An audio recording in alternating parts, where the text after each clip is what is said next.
This meeting will be conducted in person via conference call according to the Municipal Government Act, Section 199. Council chambers will be open to public while continuing to use a current telecommuting process in place. To join the meeting via teleconference, dial 403-917-1764 and enter the PIN 470011 when prompted. We have an agenda in front of us. Any additions or deletions? If not, looking for a motion to approve agenda. Also move. Thank you, Councillor Priest. I will call the question. Roll call vote, Councillor Priest, In favor. Councillor Bigger, In favor? Councillor Reichert, In favor. Reeve Link. In favor. I'm in favor, Councillor Kester, In favor. Councillor Larson, In favor. and that's carried. We will move on to items for discussion related business. Item 2.1, council correspondence process. Adopt the agenda. Yes, there was a motion to adopt the agenda. Yes, sorry. Back to what I said before. Go ahead. Good morning, Council. Brian from Administration. On page 2 of your Committee of the Whole agenda package is the council correspondence process. So at the August 13th, 2024 regular council meeting, council made the following motion: that council direct administration to bring a report on the topic of council correspondence to a future Committee of the Whole meeting. So administration did kind of outline our process of what we currently do now. So there's kind of 3 things that I would just kind of point out in this report. So correspondence addressed to Reeve and council, it's circulated to all of council as soon as administration receives it, and then we'll put it into the next council package under the correspondence section.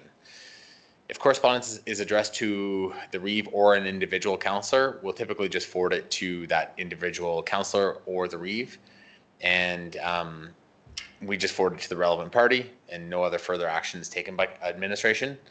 If there's other correspondence from the public that is received and it's not specifically addressed to Reeve or council, sometimes administration doesn't forward it on to council if it's not relevant to council. However, if it is relevant to council, we'll add it into the next council package agenda for council to see and deal with. So that's the process that we take. There is a municipal affairs guide that it's called the procedure bylaw and agenda guide. So I did provide a link in the report. So if you just click on that link, it will go to it. So on page 12 of that agenda package, it does outline the same thing that's kind of administration does now. One thing that council might be considering or thinking about is a section 153 sub 1 of the MGA that talks about any information that is given to one councillor must be provided to all. However, the correspondence kind of falls outside of that because it's not really about the operations or administration matters of the county. I guess if there was something that it would be, but administration kind of feels that falls outside of that as well. But administration is definitely aware of that scope of or section of the MGA. So at this point, administration will continue with the procedure that I've kind of outlined in here, which we've been doing historically. If council or the committee, I should say, would like a different process taken by administration, of course, administration is open to that as well. If there are any questions about this report, please let me know. Thank you. Thank you. Any questions, discussion? Go ahead. I like the process that you've outlined here, and I like that under the other correspondence, you would email to all of us, and if we wanted to, we could request that it be added to an agenda package. So I think that kind of covers all the scenarios. Any other discussion? I'd just like to say I like it too. It's laid out quite clear now. For myself, yeah, I definitely, process is in place, looks good. I've always thought if people want to write Reeve and council, it should, or mayor and council, it should go forward and be part of our information. Right, wrong, or indifferent, that's their right. It's a democratic process, So if there's anything further, there's a motion. I'll make that motion. So make a motion, accept it as information. Motion on the floor from Councillor Kester. Any further discussion? I'll call the question. Councillor Priest? In favor. Councillor Bigger? In favor? Councillor Reichert? In favor. Reeve Link? In favor. I'm in favor. Councillor Kester? In favor. Councillor Larson? In favor. That's carried. We'll move on to 2.22, Strathmore Handy Bus Association Ridership Asset and Policy Request Report. Good morning, committee. This is Corey Adamson here to present a report on behalf of the Strathmore Handy Bus Association for the requested ridership asset and reserve policy information, which is found on page 5 of the agenda.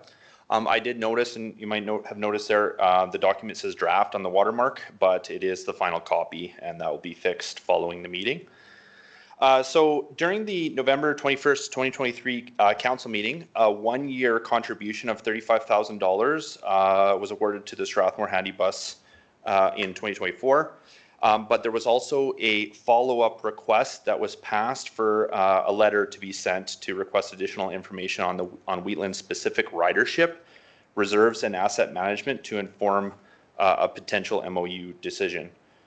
So Strathmore Handy Bus has since provided that requested data and has included, and I've included some of this summarized in the report. Just some key points here that we made some observations. So like for instance, Wheatland ridership tracking did begin at council's request in 2024. And it shows about just a little over 11% of total ridership for Wheatland County, which is an average of about 34 clients per month. There was a historical report that the Strathmore Handy Bus Association provided as well in one of their reports from 2022 data, which indicated there was about 24% of clients which were county residents or former residents that happened to be in care within Strathmore. Lastly, just some observation, the financial and asset information did appear to reflect strong stewardship and planning. So anyways, this report seeks sort of committee direction on whether to revisit the MOU request or provide any further guidance. So that concludes my report. I'm available for any questions you might have. Thank you.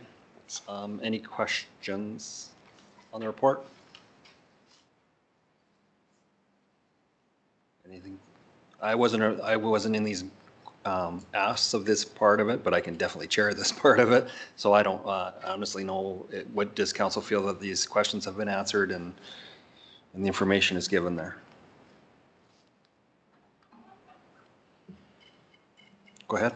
I'll move that the Committee of the Whole accepts the Strathmore Handy Bus Association Ridership Asset and Policy Request Report as information. Motion on the floor. Any discussion? So happy to vote on this motion. I will bring forward another motion to revisit the request from Strathmore Handy Bus at a future council meeting. Just a question for administrator. Well, we'll deal with the one motion first, but does the other one should be dealt today to put it on a council meeting, but we'll deal with this first. Okay, motion on the floor. Any discussion on the motion? I will call the question. Councillor Priest? In favor. Councillor Bigger? In favor? Councillor Reichert? In favor. Reeve Link? I'll come back. I'm in favor. Councillor Kester? Favor. Councillor Laurison? In favor. Reeve Link? That's carried. Question to administration there for future, another motion possibly on the floor. Should we put it now to put it in council agenda? Yes, that council or the committee can do that with the new committee of the whole bylaw. So if there's another motion arising thought from so. the report, please do so. Thank you. So if anything further? So I will move for council to direct administration to bring back the MOU to future council meeting for a decision. Okay, motion on the floor. So it's basically a notice of motion, probably. It's a motion for The information's already there, so just gather the information for that. administration to bring back. Okay. I guess I could speak to it, I guess. So I feel like Strathmore Handy Bus has provided lots of information for us as requested. I'd heard comments in the past, why haven't they addressed their ridership? Because obviously the cost to provide the service is more than they are charging to recover costs. I would say that the board that exists today has gone through a lot of administrative things up till this point. So they had to kind of restart with a brand new board a couple of years ago. They spent a lot of time revising the bylaws and simplifying them. Also, there was a policy book this thick that nobody would even consider looking into because it was so unwieldy. So they got it down to like a 12-page policy book. We have addressed the lack of a job description for the manager. So the ridership is the next most important thing that is under consideration.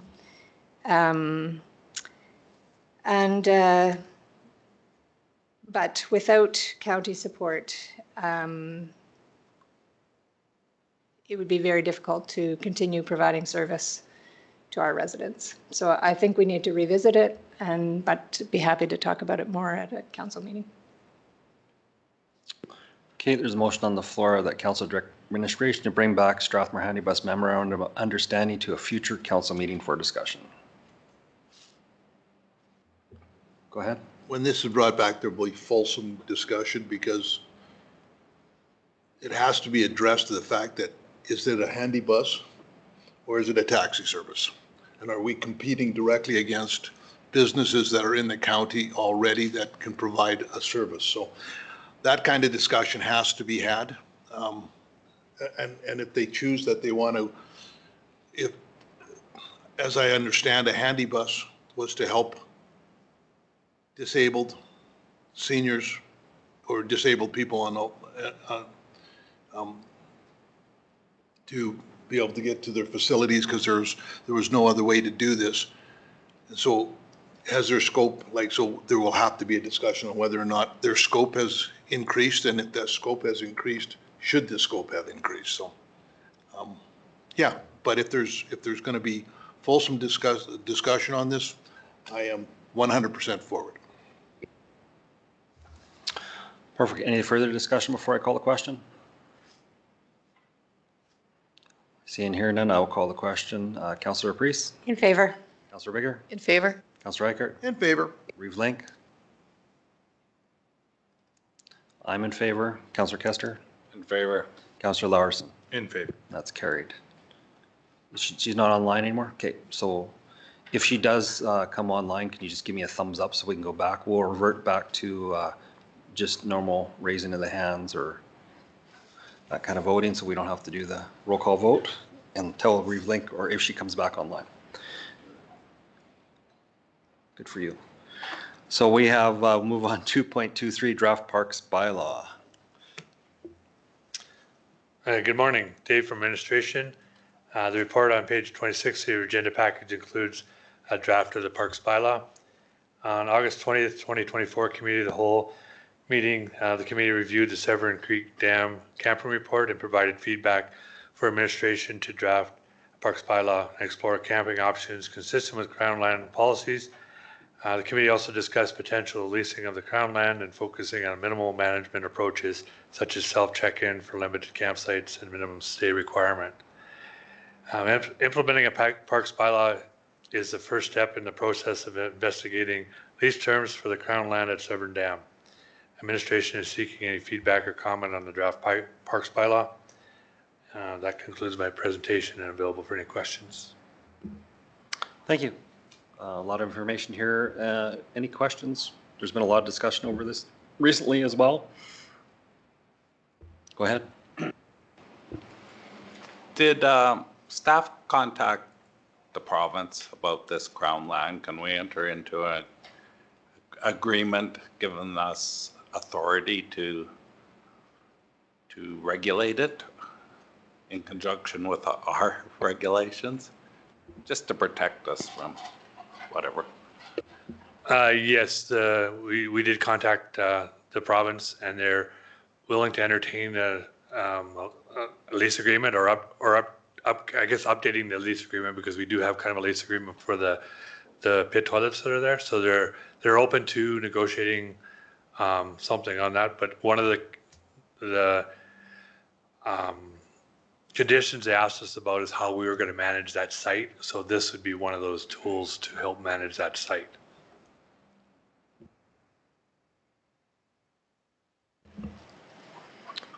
Any other questions? Go ahead. I thought the bylaw was very comprehensive. I couldn't think of anything to add to it, to be honest. I don't know if anybody else had. Go There ahead. was a part in there, I can't find it right now, about the use of bikes only on pathways. And I thought that was, and there was a fine to it. I think it's a little excessive for a recreation area. Can you, I'm not sure where the thought was going with that. Is it motorized bike? Like there's a lot of kids during camping. I can't find it.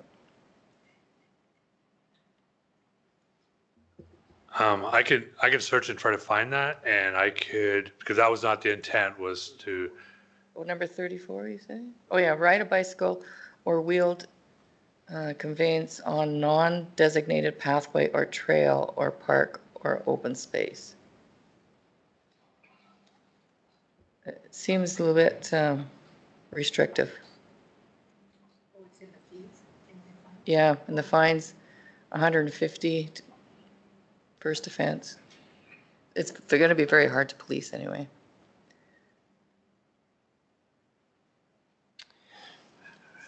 Okay, any other discussion? So is this going to give us better tools to deal with Severn in particular? yes. What if, I'm just gonna throw this out there because I thought of it. What if we just fenced it off and made it so it was only foot traffic only? We don't collect fees out there. We don't collect anything. Like if you made it just so people could only park on a road and walk in, would that not be the cheapest thing to do? And that would allow camping because you could carry a pup tent in and. Yeah, so they can't Yeah. take vehicles out there, period. I don't know. Just trying to think of the simple thing, because it's been a problem since I've been here. We don't have the authority, we don't have the manpower to look after it. Nobody wants to look at it as a contract. It'd be cheaper to put a fence up and just make it a little man gate through there and that's it. Can we restrict the access to Crown land? I'm just asking my colleagues here, I don't, What do you I mean, have no idea. that's just for the Crown land, not our The land? whole thing. The whole thing? We're not going to develop a campground. We've made that decision before. We're not going to put the money into it, so. So you'd have to have a parking lot, Dead because end road. otherwise you don't want people parking on our roads, right? So we develop. Make it so they drive in and back out, just like they do now on Eagle Lake and stuff, where it's not, so they won't come in with a big RV and plug it up, because there won't be any place to do it. It would stop it pretty quickly.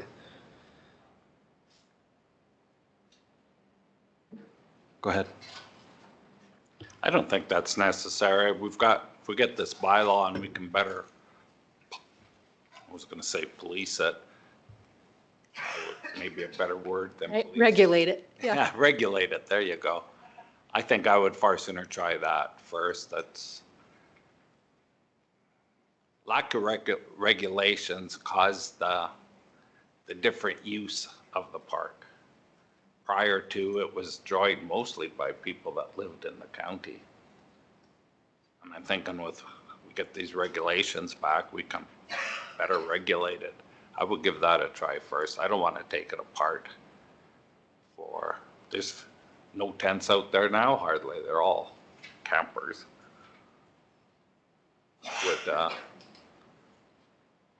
would just stay on the subject of the bylaw.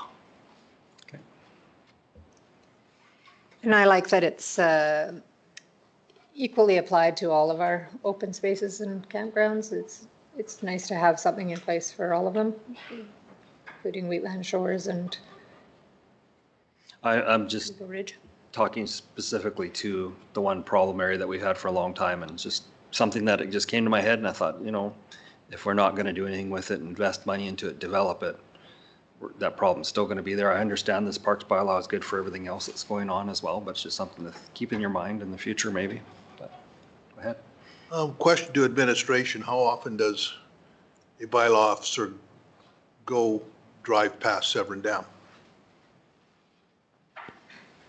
We happen to have the man to come tell you that.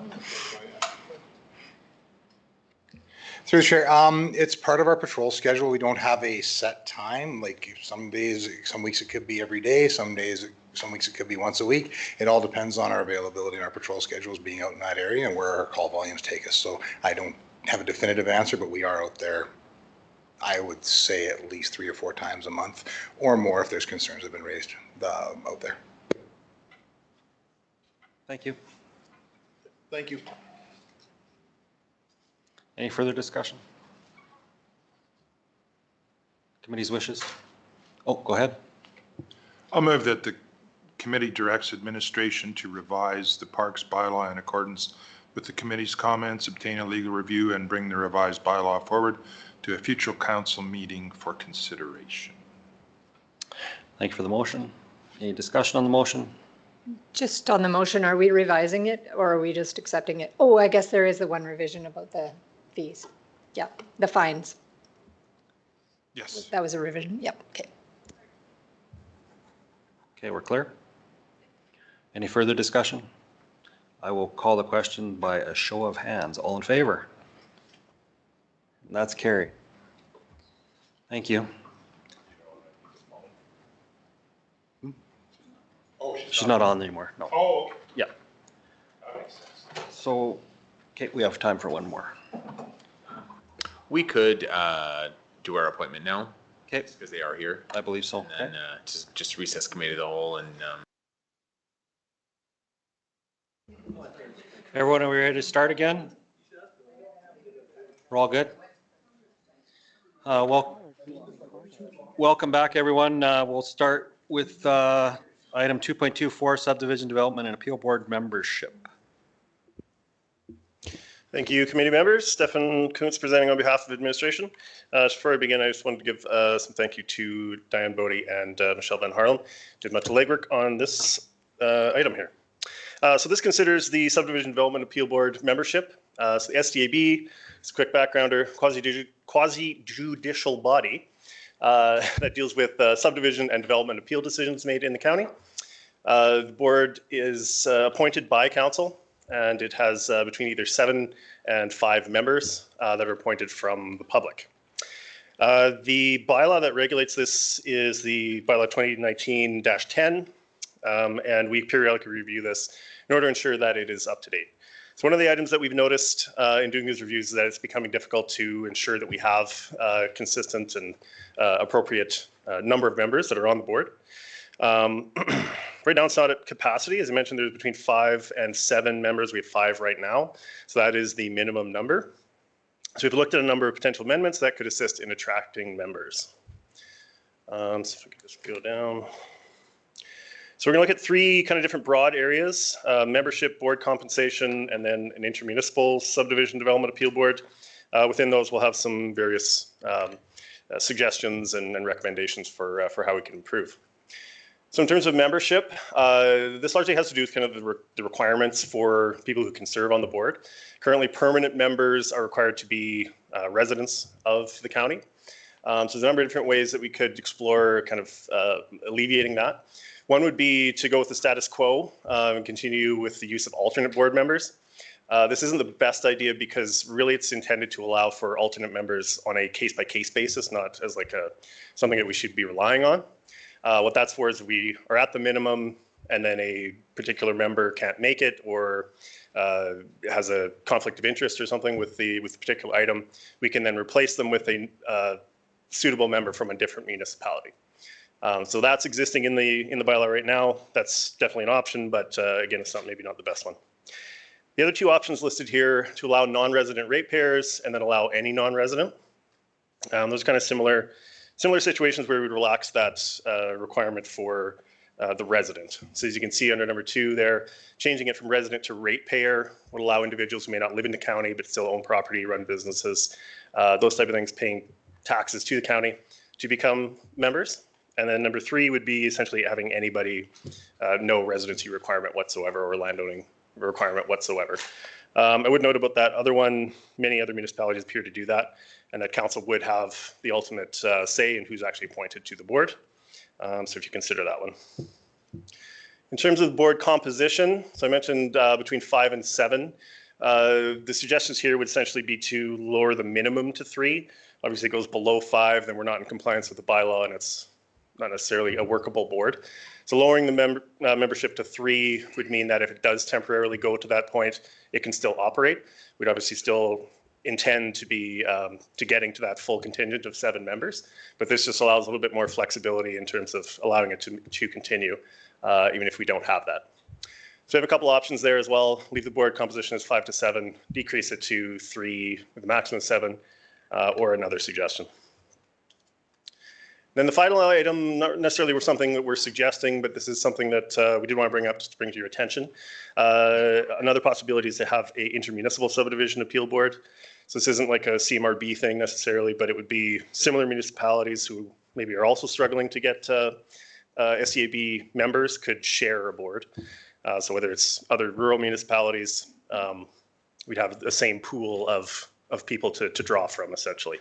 That's a large undertaking. So again, that might be something we'd have to look into a little bit more in depth, but it's something we just wanted to bring to your attention for the future potentially. So based on what we've looked at and the recommendations that or the things that we've looked at here, what we're recommending at this point is that we change the residency requirement from resident to ratepayer and decrease the minimum number of members to 3 from 5 and keep the maximum at 7. So that concludes my presentation. That's what we're suggesting under the recommendation, and obviously alternate direction is welcome as well. Thank you. Thank you. Any questions, discussion?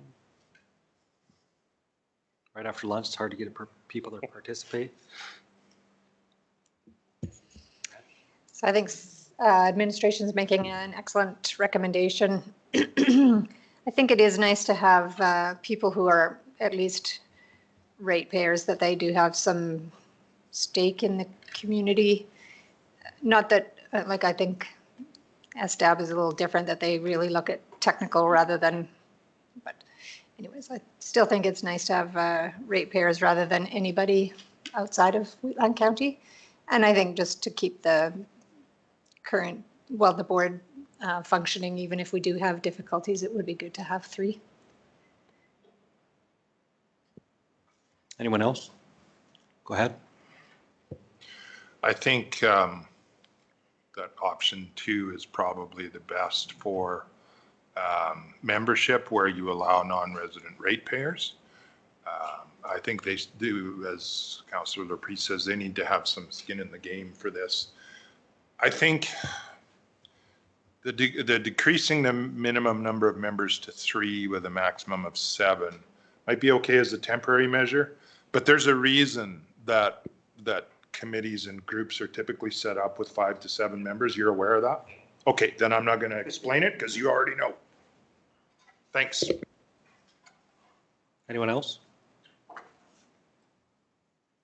Go ahead. So once we get to the 5, do we stop advertising to add more? Through the chair, no. We want to have the maximum, yeah. You keep going, yeah. They seem to be very, you guys have done some good work here. I agree with what you guys are setting forward here. So yeah, I'm good with it. With this too, like these people, they get quite a bit of training. Like how many hours do they get roughly? It's a couple days, isn't it? Usually when they have to go through. Through the chair, I believe it is a couple day seminar. I know I've done it in the past number of years ago, and I think it's a 2-day, like 10-hour kind of thing. Would compensation help? Higher compensation rates? It is people taking people's time away, but. And I agree with the rest of the council. Like, I think it should be people that have some skin in the game. I've heard that because I've had stuff that's gone to this, and when you have the body overturn your decision, and if it's somebody that's their peers, then it's fine. I've also had the LPRT overturn stuff, and that's the biggest complaint I get is they have nothing, no local knowledge, anything like that. Keeping in mind what you said, Councillor Priest, that it is more about process. They don't necessarily have to have that, but these people are fairly well trained, so. So I think it's great work that you've done and identified a need, so. Go ahead. Have we reviewed the conversation that we have out there? Have we reviewed it lately? Through the chair, I'm not familiar off the top of my head. We could review the bylaw. We could also look into it as part of this review as well, if you'd like. Myself, I would like to just see how we compare to everyone else. Because it is people, you're asking them to take time away from, it's probably during the day, most of this, or is it in the evening? I'm not sure.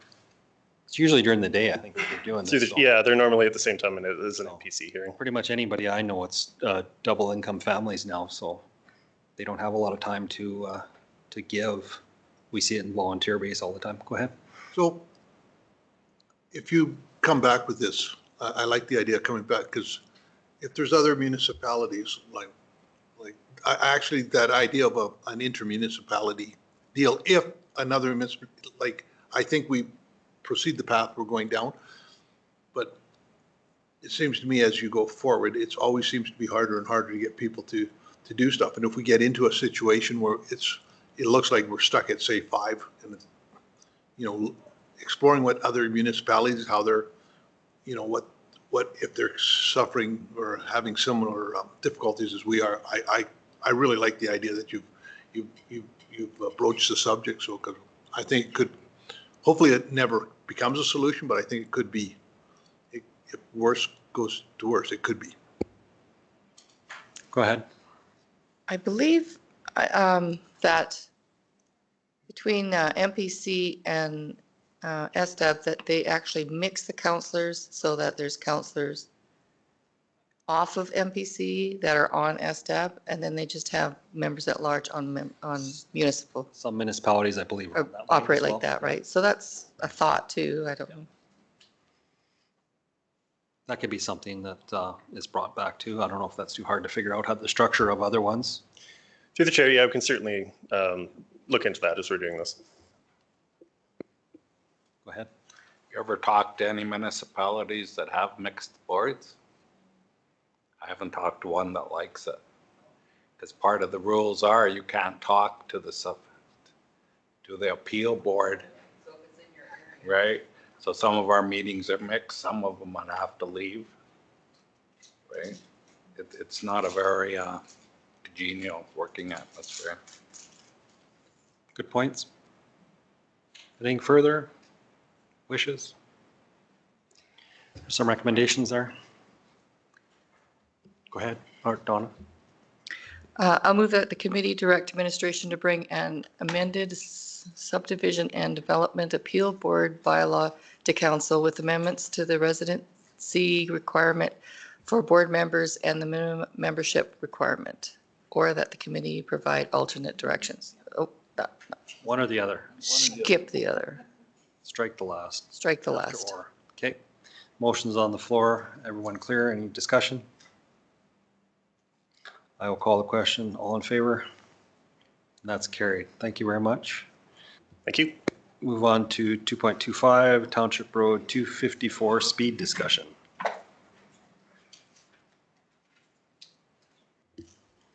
Good afternoon to the committee, Chris from administration here. So at the July 2nd, 2024 council meeting, a concern was raised about speeding on Township 254 east of Highway 21, and administration was just directed to provide a survey, increase enforcement efforts, and bring a report with findings and recommendations to a future committee of whole as per resolution CM 2024-07-26. So under section 106B1A of the Alberta Traffic Safety Act, maximum speed limit on any highway under the direction, control, and management of a municipal district council or MADI settlement is 80 kilometers an hour unless otherwise posted. Additionally, section 13(1)A of the Traffic Safety Act allows for municipality to pass bylaws governing highway use provided they are consistent with the act. So to assess the current speed situation on Township 254, we asked our operations branch to put the subdued speed monitoring equipment out on that roadway in select locations for a period of 10 days. And the results of the survey are provided as we go further. So the first location is noted there, the average vehicle total of that time was 1,176 vehicles, averaging 125 per day, speed limit's 80, 85th percentile being 84, 50th percentile being 67, fastest speed 126. Second location, 458 vehicles, average vehicles per day 47. Similar 85th percentile 84, similar 50th percentile 67, fastest speed 116. The third location, 473 vehicles with the average of 49 per day. Again, the 85th percentile, 50th percentile stay similar and the fastest speed being 128. The fourth location, 736 vehicles, averaging 79. Again, the 85th percentile and 50th percentile stay similar. The fastest speed, of course, is in that location was 116. The primary location was that first mile heading east off of Highway 21 going to the east. There are several acreages and farms in that location.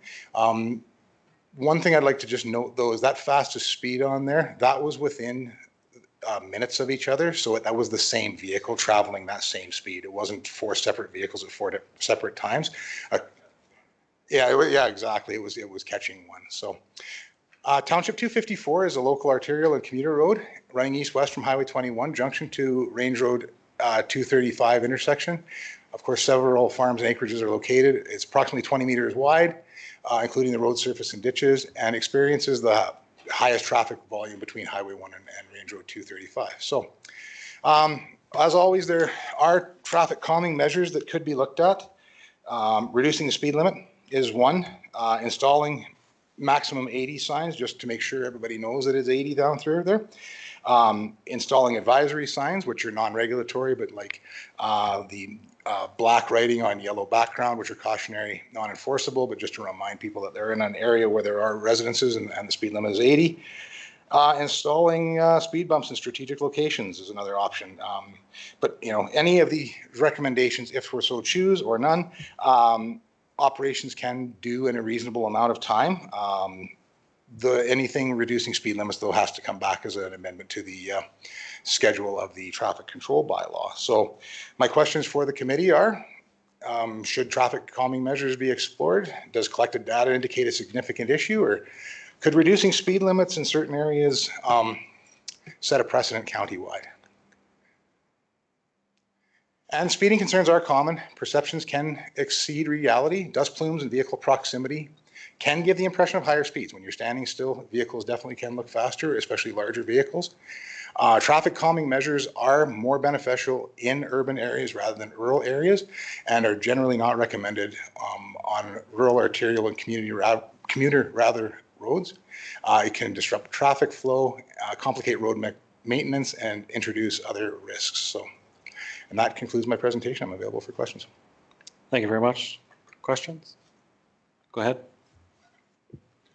I think, as you said, perception can be different, but if you look at the data that you collected here, the statistics speak pretty clearly that in the 85th percentile, which if I remember that right from school, that means 85% of the vehicles are going at about that speed, and it's within 10% of the posted speed limit. So that tells me we don't really have a problem here. Correct. Anyone else? Administration did ask some questions about calming and stuff like that. We could go through those.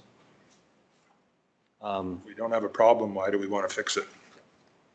I guess it's just the guy that's going the fastest. Your microphone, please. Oh, sorry.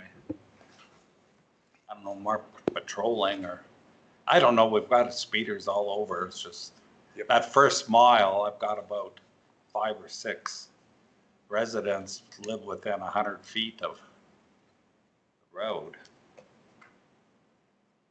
Then I've only got 3 on the next mile, and after that, they're pretty well spread out. And through the chair, you can actually see that through the statistics as from that first mile down and down as the vehicles decreased. And then, of course, that fourth location would be the increase in vehicles coming that way would be people coming off the Rocky Ford Road going west on that road as well for that certain couple of miles in that way. So it's definitely a well-traveled road. There's definitely no doubt about that. But again, it's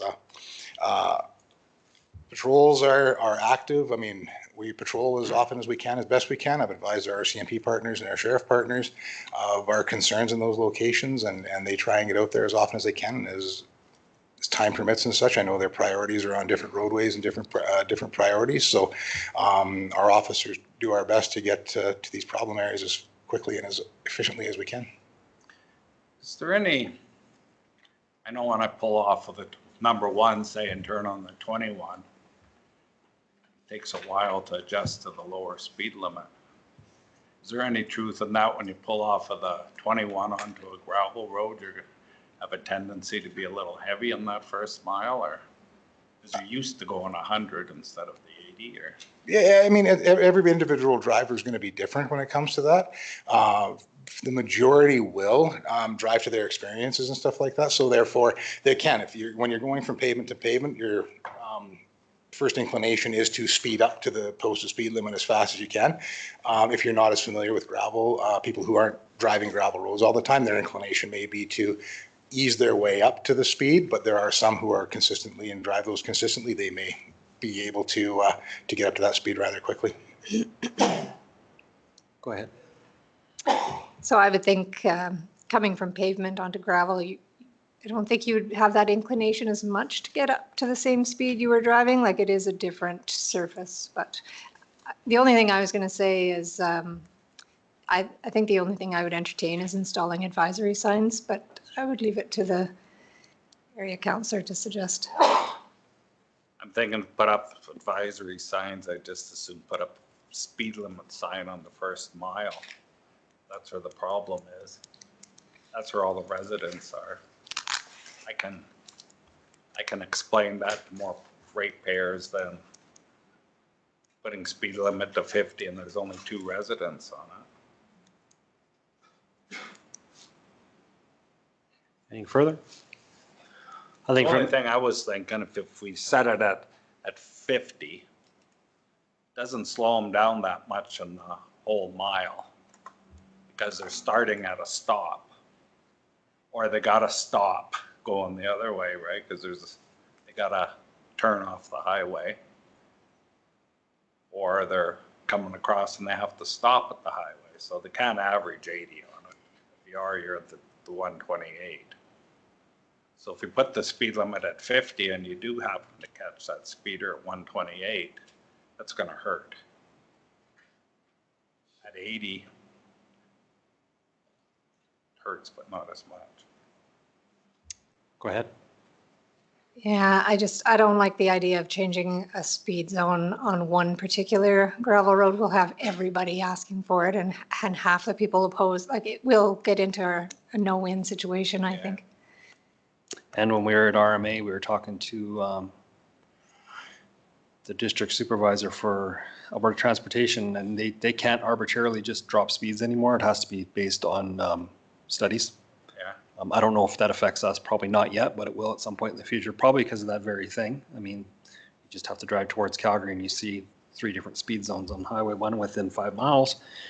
But for me, I don't think we need traffic calming measures. The data collected shows there is some excessive speeding I think could be dealt with by increased enforcement, spot enforcement, and make the ticket book count.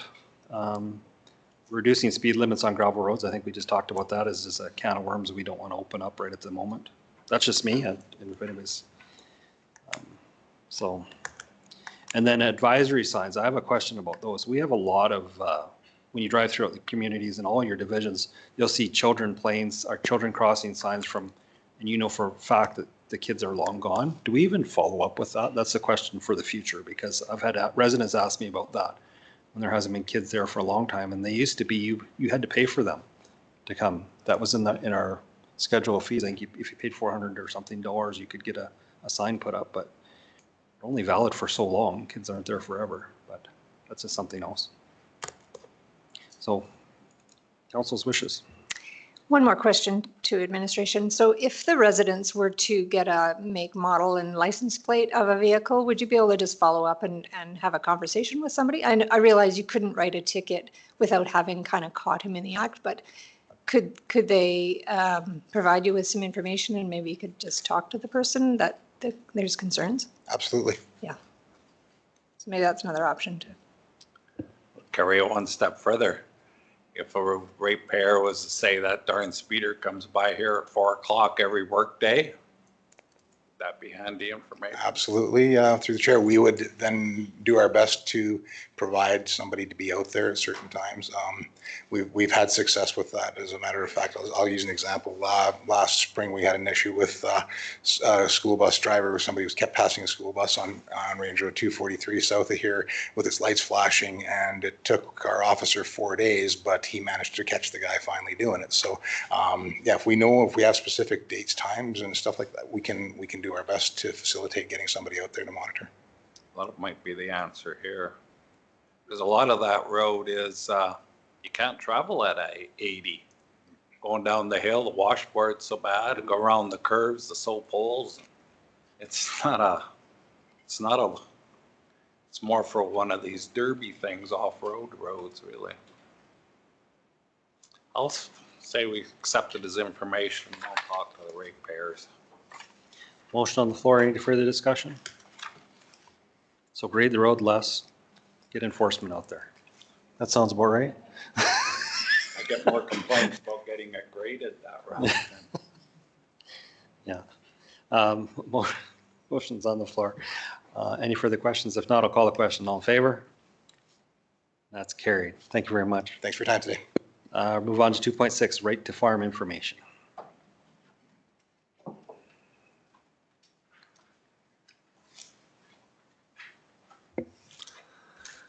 Through the chair, good afternoon, council, committee of the whole. It's George Bloom from administration here, going to speak to the right to farm as information. A little background here. At the July 2nd, 2024 regular council meeting, the following resolution was passed that council direct administration to bring back to committee of the whole and the Agricultural Service Board a report addressing the right to farm through information. Administration had brought in a technical specialist to present information to the Agricultural Service Board meeting held on October 2nd, 2024. The presentation is attached to this report along with information fact sheet, both of which have been provided by the Farmers Advocate for your review. Quick discussion, the Agricultural Operation Practices Act is associated regulations apply to all agricultural operations in Alberta. Part 1 of the Act defines how nuisance issues such as odor, dust, noise, and smoke resulting from agricultural activities are addressed, and the Act outlines how affected parties and neighbors are consulted in the approval and review process. One thing to note is that the main focus of this was for confined feeding operations, but it does apply to all ag operations. So Janet Patriquin, the Assistant Farmers Advocate for Alberta, had presented a PowerPoint to the Wheatland County Ag Service Board, and some key concepts are listed below. Agricultural operations are protected from nuisance lawsuits provided they comply with local and other regulations and permits under AOPA, and they follow generally accepted agricultural practices. Dispute resolution is addressed using a practice review committee process, which is managed by the Farmers Advocate. And the purpose of the review committee is to hear and resolve applications from people who are aggrieved, owner-operators who are aware of a person that is being aggrieved, or referral. And just a couple of quick notes regarding some of the information attached. In 1987 is when the AOPA was passed in legislation for Alberta's farm nuisance protection legislation. And it is to enhance the province's ability to deal with nuisance and inappropriate disturbances resulting from agricultural operations, specifically Part 1. And then we did just speak about the Practice Review Committee. It's managed by the Farmers Advocate Office, and I'm available for any questions. Thank you. Thank you. Any questions? Go ahead. Thanks, George, for the report. So on the opposite end of this, I still feel that somehow we have to inform the acreage owners of what farming is about, and that that we are an agriculture county. So I thought it's too hard to do through real estate, but what about when a title changes through our taxation? If our system would be able to flag anything over 1 acre, if there was a name change, that a just a small pamphlet welcoming them into the county, but explain to them how the process of some of this and what to expect in a farming community. If that could be mailed, like this little pamphlet been mailed to them, welcome them to the county, and this is what we want to talk to you about or inform you on, if that is available through our software. And through the chair, I can definitely look into that and move forward. And might I suggest perhaps a social media campaign or something of the like, just to maybe remind people we could advertise some of this farmers advocate information, would be no problem. I like the idea of the social media, and especially like pre-seeding and pre-spraying season and pre-harvest kind of thing, like so April, June, and September type thing. You could do like a social media blitz, and even some safety messaging around farmers' equipment on roads and don't pass and whatever. All those kinds of things we could do. Maybe more of that. So I wasn't privy to the conversation when you guys talked at ASB. So where did this come from? Because I just now back because I have my division's a large interface between residential and farms, and I don't get a lot of calls there and issues with interactions between. There's been an odd one here or there, but mostly it's get along with your neighbor, kind of things like that, but not a lot. But I just didn't know if maybe I missed something. Is there a lot within our county that we're lacking, or is this just overall? I thought it came from your area. I thought you had residents that were complaining. Maybe I'm mistaken. I mean, other than land use changes when there was an intensive livestock thing or abattoir or something like that, but that's their right to do that. But I've had some farmers I've talked to about things too, and I'll just give this as an iterative or whatever. So they talk about traffic. Well, I'm driving down the road with my combine, and I have traffic problems. It's like, then you talk to them. It's like, well, the header was on there. Well, why is the header on there when you're a straight cut header and it's taking the whole road up, and you could put it on a trailer and you're not? And I've told them, I'm like, this will come to a head at some point. Someone will get hurt, and it's going to change anyway. So why don't we be safe when we're doing things at the start? Me as a private operator in transportation, I can't do half the stuff that is done on a farm, nor do I want to. Like if I do it, I have to have a pilot car and stuff. But I think some of that education go back to the producer too and say, look, you should be doing things a little bit more safe. Otherwise, you will be required to have a pilot car. You will be required to have this stuff. We live in North America here. We have the largest farming equipment on pretty much the face of the earth other than Australia because we have the infrastructure that can support it. You go to Europe and it's not, they don't have this big equipment because the roads can't support it. But I've been on Highway 21 and seen 3 or 4 combines in a row with headers on them traveling down 21. That is ridiculous. And the trucks are trying to get around them and there's no room. Like they have an ability to put them on a trailer. Like it goes both ways, right? So that's just, I maybe get tarred and feathered for saying that, but it's true. Like it's those big pieces of equipment, they're running out there. Yes, they share the road with everybody. You don't have the right to push somebody off the road. You share the road. So that's where I sit with that. But committee's wishes, council's wishes. I'll move that the committee of the whole accept the report regarding the right to farm in Alberta as information. Go ahead. As far as putting, I think that's a good thing, put an information sheet out in the tax thing. But I wouldn't wait for a title change. I would put it in everyone. It's good information for farmers to hear too. There are, like Scott was saying, there are issues where you're backing up traffic or it only takes one. Saying is, doesn't matter how your combine's fixed. It's the loose nut on the steering wheel that causes the problem, right? So same with traffic, it only takes one. Mike? I think the social media thing, hit 'em spraying and harvest time is probably the best. As far as blocking roads, yeah, some people do it, some don't. It's a month in the year. Those new sprayers are every bit as big as, Yeah. of course, you could always drive underneath them. So it's, you know, and I'm not saying wrong gets the egg produced. This is all coming from the lack of good drivers out there nowadays. I mean, we see more four-way intersections, we're seeing more fatalities, and it's just people's lack of attention. And I drive every day, I see it. I still see people with iPads in their steering wheel, with their phone in their hand every day. And they just don't pay attention. And it's what the problem is someone's going to get involved in a wreck and something's going to happen and the whole industry is going to have to change for that. And we see it all the time. So you just have to be careful. And yeah, these guys are, when you're harvesting, you're not thinking about that. You're thinking about, I got to get this done before the dew comes up, and you want to move from field to field and try to get as fast as, I get it. I've helped these guys out. I understand it.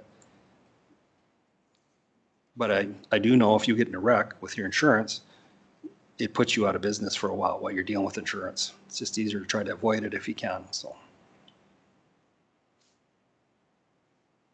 Well, you can say that. We'll just take that last road we talked about, that speeder at 124 clicks. He comes around, there's a hill, a couple hills on that road in the corner. He goes around any of them going that speed, he's down the middle of the road. There isn't a piece of farm equipment he can pass. And he won't never stop soon enough to avoid it. So it's an education thing. Every meeting we allow a subdivision, that's another new person coming into the county. And we've allowed a lot of subdivisions, so it's an awareness thing. I think for me, social media, I would start with that. Council's wishes, there's not a motion on the floor yet. I think we already voted on accepting his information, but shall we direct administration to, did we not? I think Donna made the motion. Yeah, I did. We Did you? voted. Oh, sorry. Did I call the question? No, sorry. think so. Oh, No, it's not right yet. there. Oh, you didn't call the question. Oh, My apologies. Okay, any further discussion? If not, I'll call the question. All in favor? That's carried. It was right in front of me too. so shall we make a motion then to direct administration to increase social media public service announcements regarding farming in key times of the year? Sounds good. Motion's on the floor. Any further discussion? I'll wait till it comes up.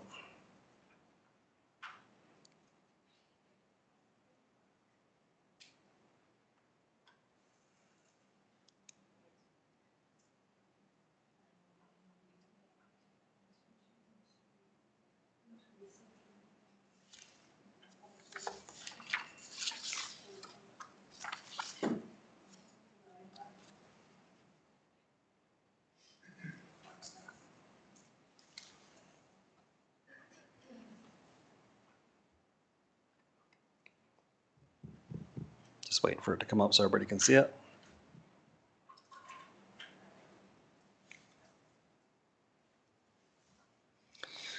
Move that council direct administration to increase social media public services announcements regarding farming practices at key times of the year. Any further discussion? I'll call the question. All in favor? That's carried. Pardon me. Thank you, George. We'll move on to 2.27, draft 2025 interim capital and operating budgets. Welcome. Good afternoon, committee. Just going to make myself at home here. I'll just note too, we have this on the next meeting as well, the committee of the whole, so we probably go till about 2-ish. Yes. Is okay with that, or? That's one thing I was going to suggest to council, is that maybe council should pick a time or perhaps a good spot to take a break. We had initially intended to present this on November 26th. However, Joel was really on the ball this year and had it done ahead of time, so we thought might as well just include it, start presenting it now, probably go through the majority of the capital stuff on the 26th. Council, or the committee or council does have a lunch meeting with the WID on the 26th as well. So there is a purpose at that meeting to keep that meeting. So just, 2 o'clock works, maybe after the operating budget whatever council or committee feels is appropriate. Thank you. I don't want to take away from your thunder, but 2 a.m., is that what we're talking? no, 2 p.m., November 19th, 2024. Let's clear that up. 1400. Okay. No, I'm okay with whatever. Yeah, and committee's you do wishes have are. stuff for us for homework too after, so. Yeah, that was, No, that go ahead. was the main intent, to give the committee the opportunity with the package to take away today. And It's totally appreciated. Please go ahead. right, so just in summary, I'll just kind of do a brief presentation. It'll be similar to last year's, and then walk through the operating budget at a high level. And then time permitting, we can start on the capital sections. We have some of the managers here to present their projects if we get into that. If not, as we discussed, we'll get into that next week. I do want to take the opportunity to thank the financial services team members for their work in assisting putting this together, with the management team, the general managers, all the staff that did such great work in putting the numbers and the content, pictures, all of the stuff together here. Couldn't do it without them. So a brief budget timeline, similar to prior years. We started July through September, and then in October, Finance kind of takes all the requested changes that are carried into our budget software, and we ask questions, and we kind of have discussions at that point. And then mid-October to early November, we compile this all together to what you're going to see today. And then that we are here is what we're doing today. We're providing the draft interim budget for capital and operating to the committee of the whole and for your review. And then that'll give the committee / council ample time to review it and follow up with any questions. And then, of course, mid-December is set to for the approval of the interim budget at that time. So something that we kind of address every year is just how does the budget fall within the strategic plan? And you can probably argue any of these pillars would fall within that, but the ones that really stand out, the diverse, thriving economy and sustainable organization, when you look at the budget from those aspects, even just with the recent development in the business parks and infrastructure investment and all that stuff, it really lines up with those pillars of the strategic plan. So a brief summary of the operating budget. So this year we have significant infrastructure investments, as we've kind of seen this last few years. A lot of business development and other things coming along. So it's engineering studies along those lines on the operating side are kind of in anticipation of capital projects that result from them that are large infrastructure investments for the future. Just as I think we did the same last year, it would just put a 3% municipal tax rate in as a placeholder. As a reminder, the assessment information in detail, it's not available until about the end of February. And so at this time, we just kind of put a general placeholder value in terms of the tax rate itself in there. With the current tax revenue budget, 1% equates to about $300,000 in additional revenue. So that's where in the interim budget, the 3% equates to about $900,000 of additional municipal tax revenue. And again, this is just very high level. When we have assessment values early next year before final budget, that's when it can be really discussed in terms of balancing tax increases and reserves and all of those kind of figures. It's an excellent time for that too. And also keeping in mind that in the interim budget, there's some figures that are just kind of general estimates for now. And then we'll get some more information, and we'll either be able to, if we get that early December, we'll put it in the package for the interim approval, or if it gets extended, we'll put that in the final budget early next year. So to the 2025 priorities on the operating budget. As I kind of mentioned, we have some one-time project-related operating costs. We have the Ag Services Board summer tour that's in there, and beyond that, there's a lot of engineering and contract services related to, again, infrastructure development and planning for future infrastructure, and that's kind of just some key points that we've laid out here.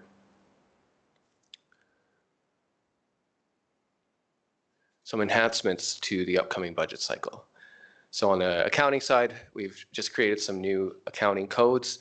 It's kind of just to make things more efficient and easier for us to analyze these different kind of earnings types, salaries, things that were available through payroll and whatnot. They're internal reports, but this makes it more accessible for managers and us on the higher level view, just to kind of have a quick look at where things stand. So just reallocating some budgets into those areas and being able to track that moving forward. Also, what we're hoping to do early next year before final budget is to bring some discussion around municipal price indexing in early 2025. And there's various other communities that use this methodology. Essentially, it's related to what CPI or Consumer Price Index, but it's looking at it from the perspective of a municipality purchases a different basket of goods than a consumer. And so what does that look like in terms of specific price pressure to Wheatland County or any municipality that might be doing that? So we'll be preparing some of that for council's information as well. Before I go further, is there any just general operating questions from the presentation so far? All right. Oh, can you, I should know this, for your revenue administration, what is included in that? Sorry to Or clarify. is that just from provincial? Like for 1,200 administration revenue? Details? Or where? Oh, Just allow me a minute to flip there. taxation administration.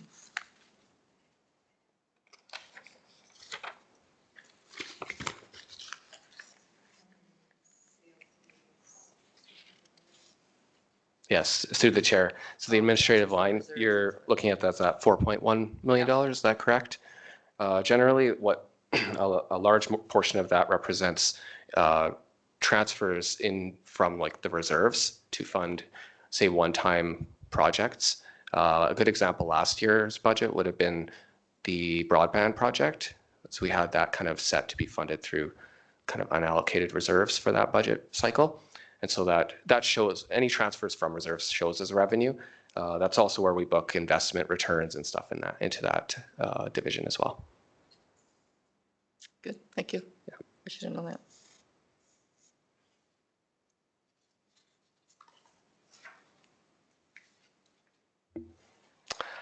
All right, so a brief summary of the capital budget. So we've taken the same approach as in the prior year in terms of categorizing the projects, and we have kind of two different ways to look at it. One is that there's some project summaries, and sorry, just to point that out in the capital budget package. This starts on page 3, and what you'll see there is a list of all the individual capital projects and a table at the top that shows how they're categorized. So it's the implication of that's provided of whether it's deferrable with impact, or non-deferrable. And then we kind of roll that into a summary of the total capital plan for 2025 and what's been designated into those categories at this time. On that same area, what you'll see is the type of project, and that's whether it's repair or replacement of existing infrastructure, if it's a new item, or we have some other categories such as contingencies or just regular renewal programs. And that's another category that we've kind of just split off into this pie chart showing the percentage or proportion of that. Again, these charts are also available in the budget package. I think these ones in particular are on page 6. So the capital funding methods, now this is relatively complete, although there's some times where I'll see something interesting that I've never seen before, but this is the majority of our capital projects and how they're funded is through this method. And of course, there's the familiar reserves, unappropriated reserves, which are otherwise known as, they're just undesignated surpluses, grants, equipment disposals, which kind of indirectly fund reserves and debt and cost contributions if there's a developer involved or whatnot. just as a refresher too, that property taxes, they don't typically directly pay for the capital budget. What happens on the operating side is there's a portion of revenue that's set aside or allocated to go to reserves, and that helps pay for future or current capital infrastructure at that time.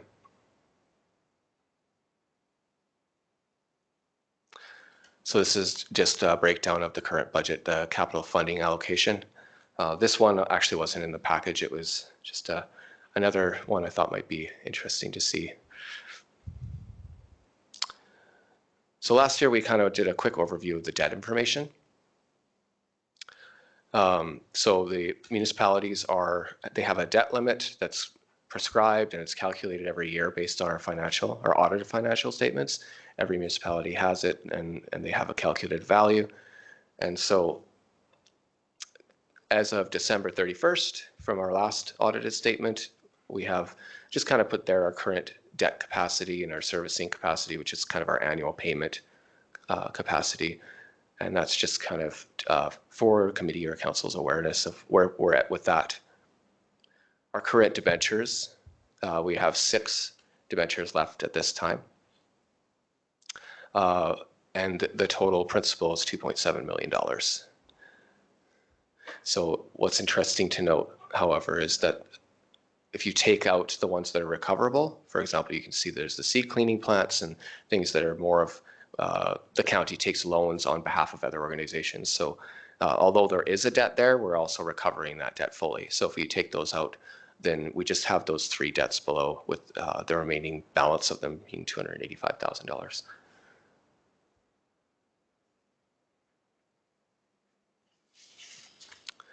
So just some other capital information. As we go through kind of our audited financial period, and even just with discussion with the council, funding can kind of be fluid and shift in some areas, and at final budget we'll kind of know the full results of the audit. That's when we also go and fund the current capital. So any 2024 projects that have had spending on it during the audit is when we would go and kind of take that equity, so to speak, out of the reserves to pay or reduce what's been paid already for those capital projects during the year. And that's why then that gives us a better picture of the reserve balance after the audit.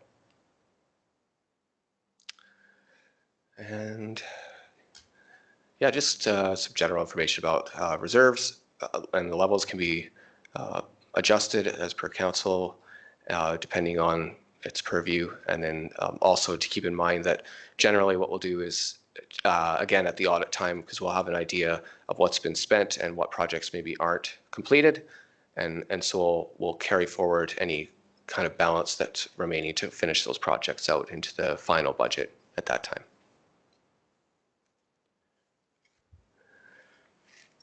So that's kind of a quick summary of the operating capital budgets. I do have a couple more things to go through, but if there's any questions, I can answer them. Any questions? Proceed, please.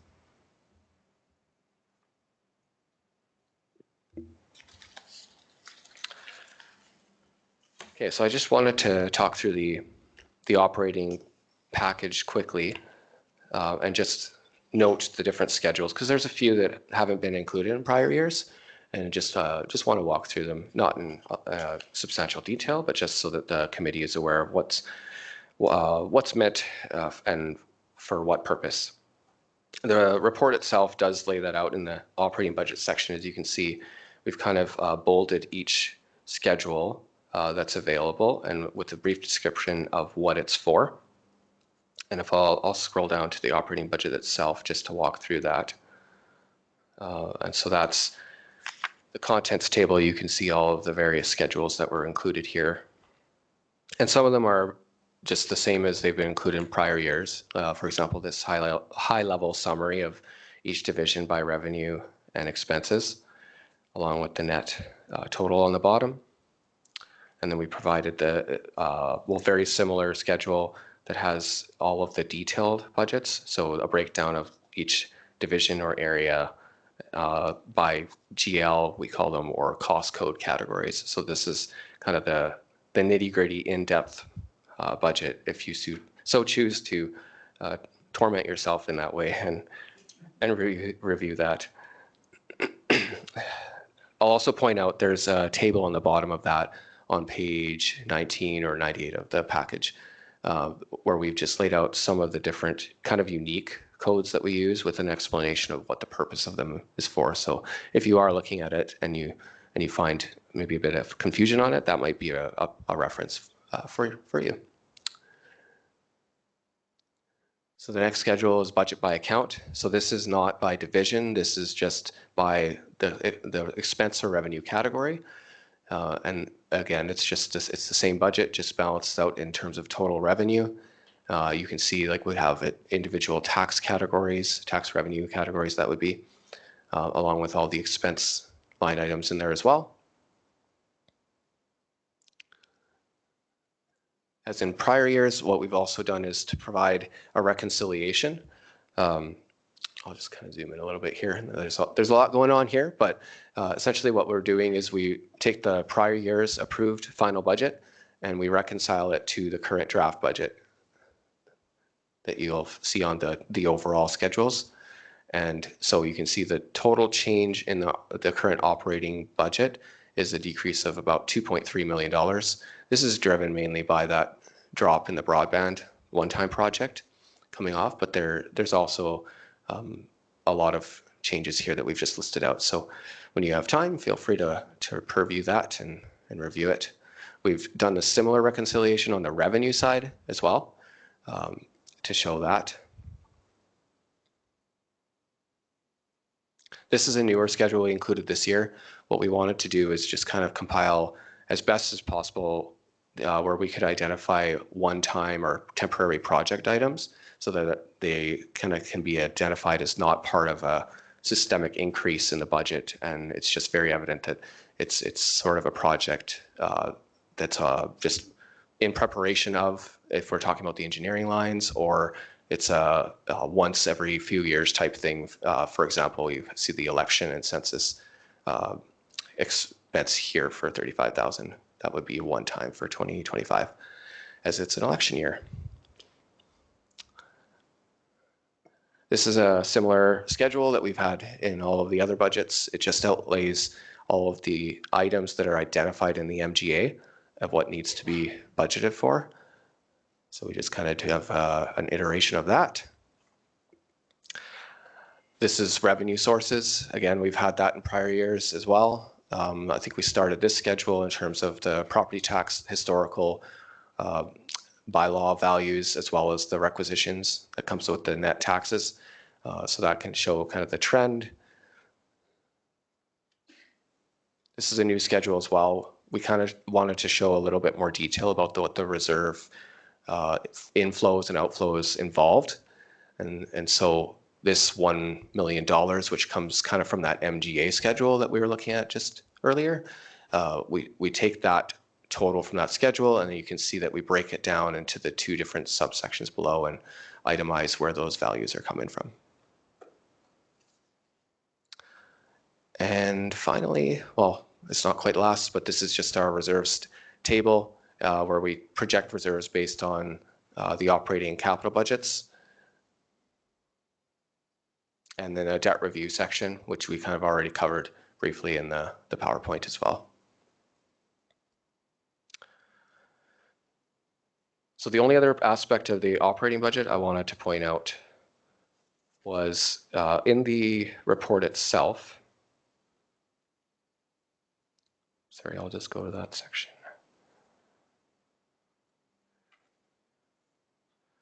There was a discussion at the October 1st regular council meeting where that was around kind of the Hamper Society and donations, and perhaps a desire to see more information about what the donations budget looked like. And so what we've done for the committee is within the report on page 71 into 72, we provided some more detailed information about the donations in terms of the 2023 and 2024 actual relative to the total budget as well.